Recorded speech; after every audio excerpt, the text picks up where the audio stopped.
প্রিয় দর্শক, এ ধরনের ডিফেন্স নিউজের প্রতিদিন আপডেট পেতে সাবস্ক্রাইব ও ফেসবুকে দেখলে ফলো করে রাখবেন এই গ্লোবাল নলেজ বাংলা চ্যানেলটিকে। ভাবুন তো, যে রাশিয়ার তৈরি SU-30 যুদ্ধবিমান, SU-27 যুদ্ধবিমান এতদিন রাশিয়ার ক্ষেপণাস্ত্রের উপর নির্ভর করত, সেই বিমানই এবার বসতে পারে ভারতের তৈরি অস্ত্র MK-1 ক্ষেপণাস্ত্র। এটি যদি বাস্তবে রূপ নেয় তাহলে শুধু একটি অস্ত্র বিক্রি হবে না, ভারতের প্রতিরক্ষা শিল্প আন্তর্জাতিক বাজারে এক নতুন যুগে প্রবেশ করবে। কিন্তু কেন ইন্দোনেশিয়া এই সিদ্ধান্তের দিকে এগোচ্ছে? এর পিছনে কি রয়েছে বড় ভূ রাজনৈতিক সমীকরণ? চলুন জেনে নেওয়া যাক। সম্পূর্ণ ভিডিওটা দেখবেন।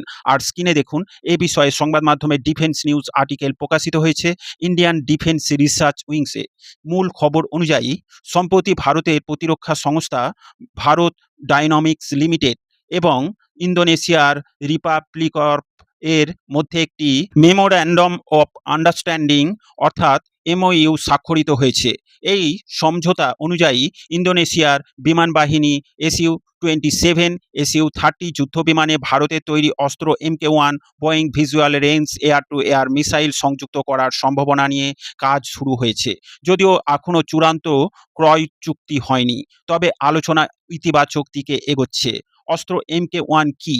অস্ত্র MK-1 হল DRDO অর্থাৎ ডিফেন্স রিসার্চ অ্যান্ড ডেভেলপমেন্ট অর্গানাইজেশনের তৈরি ভারতের প্রথম দেশীয় buoyant visual range air two air missile.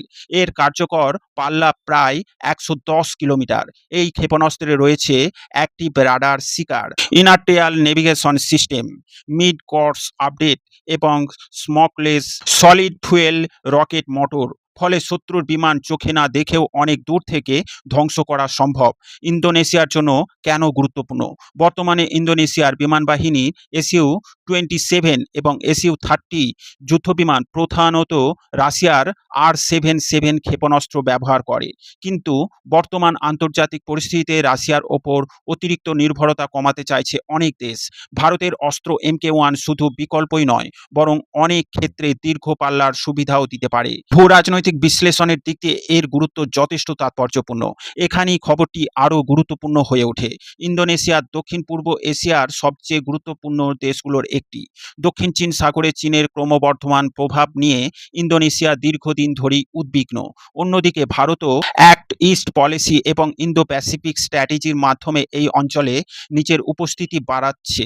এই প্রতিরক্ষা সহযোগিতা শুধু অস্ত্র বিক্রি নয়, এটি ভারত ও ইন্দোনেশিয়ার কৌশলগত সম্পর্ককেও আরও শক্তিশালী করতে পারে। ভারতের জন্য লাভ কি? যদি এই চুক্তি বাস্তবায়িত হয় তাহলে অস্ত্র MK-1 হবে ভারতের প্রথম বড় আন্তর্জাতিক air two air missile export. এতে ভারতের প্রতিরক্ষা শিল্পের বিশ্বাসযোগ্যতা বাড়বে। DRDO ও BDL আন্তর্জাতিক বাজারে নতুন পরিচিতি পাবে। ভবিষ্যতে আরও দেশ ভারতীয় ক্ষেপণাস্ত্র কেনার আগ্রহ দেখাতে পারে। ভারতের প্রতিরক্ষা রপ্তানির নতুন দরজা খুলে যাবে। ইন্দোনেশিয়ার জন্য লাভ কি? প্রতিবেদন অনুযায়ী প্রাথমিকভাবে প্রায় 150টি অস্ত্র MK-1 কেনার সম্ভাবনা রয়েছে। এছাড়াও স্থানীয় মেনটেনেন্স এবং রিপেয়ার ফ্যাসিলিটি, প্রযুক্তিগত সহযোগিতা গড়ে তোলার পরিকল্পনাও রয়েছে। অর্থাৎ শুধু ক্ষেপণাস্ত্র নয়, দীর্ঘমেয়াদী প্রতিরক্ষা সহযোগিতাও তৈরি হতে পারে। বিশেষজ্ঞদের মতে অস্ত্র MK-1 সফল হলে ভবিষ্যতে অস্ত্র MK-2, অস্ত্র MK-3 এর আন্তর্জাতিক বাজারও তৈরি হতে পারে। ভারত ইতিমধ্যে ব্রহ্মোস রপ্তানির মাধ্যমে সফলতা দেখিয়েছে। এবার অস্ত্র সিরিজেও সেই পথ অনুসরণ করতে পারে। তবে একটি বিষয় মনে রাখা জরুরি, এখনো পর্যন্ত এটি চূড়ান্ত ক্রয় চুক্তি নয়। MOU স্বাক্ষর হয়েও এবং আলোচনা চলছে। অতএব ক্ষেপণাস্ত্র সরবরাহ নিশ্চিত হয়েছে এমন দাবি করা এখনই সঠিক হবে না। ভারত ধীরে ধীরে শুধু বিশ্বের অন্যতম বড় অস্ত্র আমদানিকারক নয়, বরং একটি গুরুত্বপূর্ণ প্রতিরক্ষা রপ্তানিকারক দেশ হিসেবে নিজেকে প্রতিষ্ঠিত করছে। ইন্দোনেশিয়ার সঙ্গে অস্ত্র MK-1 এর এই সম্ভাব্য চুক্তি সফল হলে তা শুধু দুই দেশের জন্য নয়, সমগ্র ইন্দো প্যাসিফিক অঞ্চলের প্রতিরক্ষা সমীকরণেও গুরুত্বপূর্ণ প্রভাব ফেলতে পারে। আপনার কি মনে হয়, ইন্দোনেশিয়া কি শেষ পর্যন্ত অস্ত্র MK-1 কিনবে? আর এর ফলে ভারতের প্রতিরক্ষা শিল্প কতটা এগিয়ে যাবে? কমেন্টে অবশ্যই আপনার মতামত জানান। ভিডিওটি ভালো লাগলে লাইক, শেয়ার এবং চ্যানেলটি সাবস্ক্রাইব করতে ভুলবেন না। সকলকে জানাই আন্তরিক ধন্যবাদ।